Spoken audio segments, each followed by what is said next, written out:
ঢাকার দিয়াবাড়িতে milestone school and কলেজে বিমান বিধ্বস্ত অগ্নিকাণ্ডের সেই বিভীষিকাময় মুহূর্তে সবাই যখন জীবন বাঁচাতে ছুটছিলেন, তখন একজন নারী ফিরেছিলেন পুড়তে থাকা ভবনের ভেতরে শুধু শিশুদের জন্য। তিনি সাবুজা বেগম, এই শিক্ষা প্রতিষ্ঠানের পরিচিত মুখ, যিনি দীর্ঘ ১৬ বছর ধরে প্লে গ্রুপের শিশুদের স্নেহে আগলে রেখেছেন।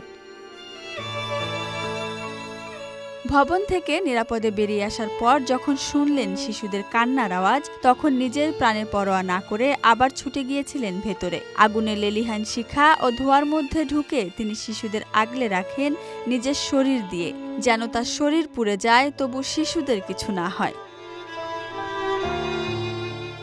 আজ সেই সাবুজা বেগম মৃত্যুর সঙ্গে লড়ছেন। তিনি এখন ঢাকা মেডিকেল কলেজ হাসপাতালের আইসিইউতে বেড নম্বর ৫-এ চিকিৎসাধীন রয়েছেন। তার শরীরের অধিকাংশই পুড়ে গেছে, শ্বাস নিতে কষ্ট হচ্ছে। চিকিৎসকরা বলছেন তার পরিস্থিতি অনেকটাই সংকটাপন্ন। সাবুজা বেগম সম্প্রতি ব্যক্তিগত এক ট্র্যাজেডির ভিতর দিয়ে গেছেন। মাত্র ৪৩ দিন আগে কিডনি রোগে আক্রান্ত স্বামীকে হারিয়েছেন। এরপর পুরো সংসারের হাল তিনিই ধরেছিলেন। যারা তাকে কাছ থেকে চেনেন তারা বলেন, সাবুজা আপা ছিলেন একজন ছায়াস্বরূপ মানুষ, স্নেহভরা, সর্বদা হাস্যোজ্জ্বল। বিশেষ করে ছোট শিশুদের নিয়ে তিনি ছিলেন অতি যত্নশীল। নিজের পরিবারের থেকেও প্রতিষ্ঠানের শিশুদের নিয়ে তার বেশি চিন্তা ছিল।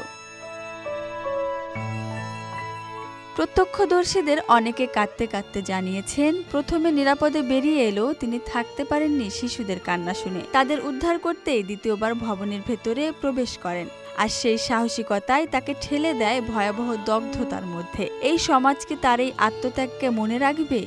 তিনি কোনো রাষ্ট্রীয় পদক বা প্রচারের পেছনেও ছুটেননি। তিনি শুধু একজন মানুষ, যিনি সত্যিকারের মানবতা দেখিয়েছেন দুঃসময়ে। আজ যখন সাবুজা বেগম মৃত্যুর সঙ্গে লড়ছেন, তখন তার পরিবার, সহকর্মী, শিক্ষার্থী, এমনকি অচেনা বহু মানুষ প্রার্থনা করছেন তিনি যেন সুস্থ হয়ে ফিরে আসেন। কারণ এমন মানুষ এই সমাজে অতি বিরল।